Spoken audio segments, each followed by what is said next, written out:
தமிழ் பண்பாட்டையும் அதை காத்து நிற்கும் தமிழருக்கும் என் அன்பு வணக்கங்கள்.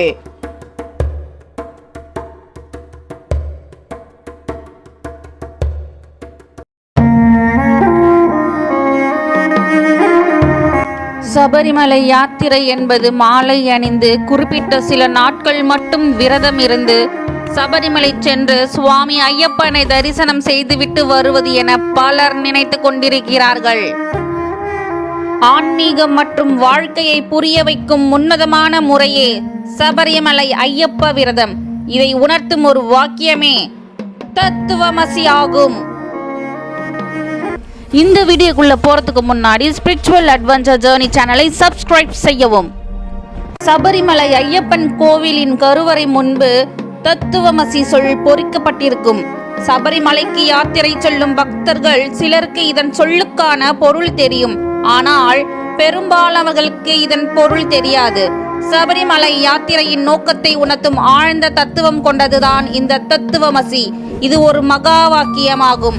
இந்த பொருளை முழுவதுமாக உணர்ந்து சபரிமலை ஐயப்பனை மீது உண்மையான பக்தியுடன் 18 படி ஏறி செல்லும் பக்தனுக்கு சுவாமி ஐயப்பனின் அருள் நிச்சயம் கிடைக்கும். தத்துவமசி என்ற சொல்லின் பொருள் உணர்த்துகிறார்கள். அதாவது தத்துவமசி, நீயே அதுவாக இருக்கிறாய், நீ பரம்பொருளாக இருக்கிறாய். காடு மலை என கடுமையான பாதையை கடந்து நீ எதை தேடி எதை அடைய வந்தாயோ அது நீயாகவே இருக்கிறாய். உனக்குள்ளேயே நான் இருக்கிறேன். அதாவது நீ தேடி வந்த இறைவன் என்னும் பரம்பொருள் உனக்குள்ளே இருக்கிறான். பக்தன் வேறு இறைவன் வேறு கிடையாது. கடுமையாக விரதம் இருந்து கடுமையாக பாதைகளை கடந்து நீ காண வந்த இறைவன் வெளியில் இல்லை, உனக்குள் தான் இருக்கிறான். எங்கும் நிறைந்தும் பரம்பொருள் உனக்குள்ளும் இருக்கிறான் என்ற ஆழ்ந்த தத்துவத்தையே தத்துவமசி என்ற ஒற்றை சொல் உணர்த்துகிறது. திரும்பிய பிறகும் இந்த விரதங்களை மனதால் கடைபிடி, நானாகவே நீ மாறிவிடுவாய் என்று ஐயப்பன் தன் பக்தர்களுக்கு சொல்வது போல் அமைந்துள்ளதுதான் இந்த வாக்கியம் தத்துவமசி. சாதாரண மனித நிலையில் இருக்கும் ஒருவனை தெய்வ நிலைக்கு உணர்த்துவதே சபரிமலை ஐயப்ப விரதத்தின் நோக்கமாகும். சபரிமலையில் உள்ள 18 படிகளும் கூட இதை நோக்கத்தை வலியுறுத்துவதாகும். அதாவது கோபம், மாயை, ஆசை, காமம், லோபம், மதம், மாச்சரியம் உள்ளிட்ட 18 நிலைகளை கடந்து சென்றால் பரம்பொருளாகிய இறைவனை காணலாம். சபரிமலை ஐயப்பன் கோவில் என்றாலே அனைவரின் நினைவிலும் வருவது 18 படிகள். அதன் மீது தர்ம சாஸ்தாவாக வீற்றிருக்கும் மணிகண்டன் சன்னிதானம். கார்த்திகை முதல் தேதி மாலை அணிந்து ஒரு மண்டலம் கடும் விரதம் இருந்து இருமுடி கட்டி சபரிமலை யாத்திரை சென்று 18 படிகள் ஏறி ஐயப்பனை தரிசிப்பதுதான் ஒவ்வொரு ஐயப்ப பக்தனும் வாழ்நாள் பாக்கியமாக கருதுவது.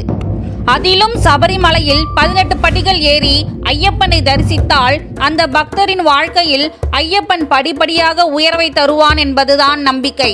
இந்த 18 படிகளும் 18 விதமான குணங்களை குறிப்பதாகவும் 18 தேவதைகள் இந்த படிகளில் வாழ்வதாகவும் சொல்லப்படுகிறது.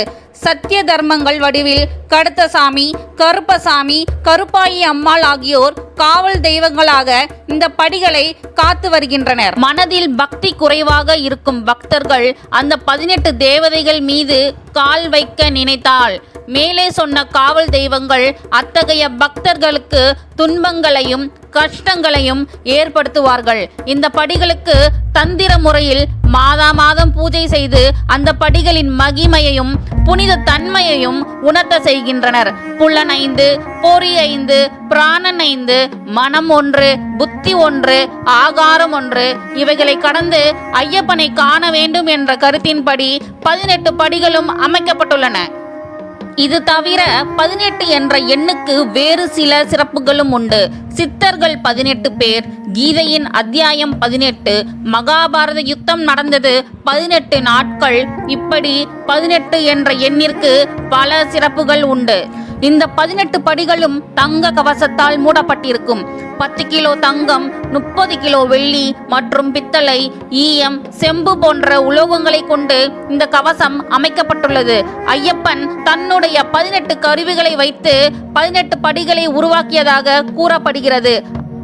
சத்தியம் நிறைந்த இந்த 18 படிகளையும் படிப்படியாய் கடந்து வந்தால் நம் கண்ணெதிரே அந்த கரிமலை வாசன் மணிகண்ட பிரபு பேரொளியாய் தரிசனம் தருவார், நம் வாழ்வுக்கு வளம் சேர்ப்பார் என்பதே ஐயனின் 18 படிகள் நமக்கு உணர்த்தும் தத்துவமாகும்.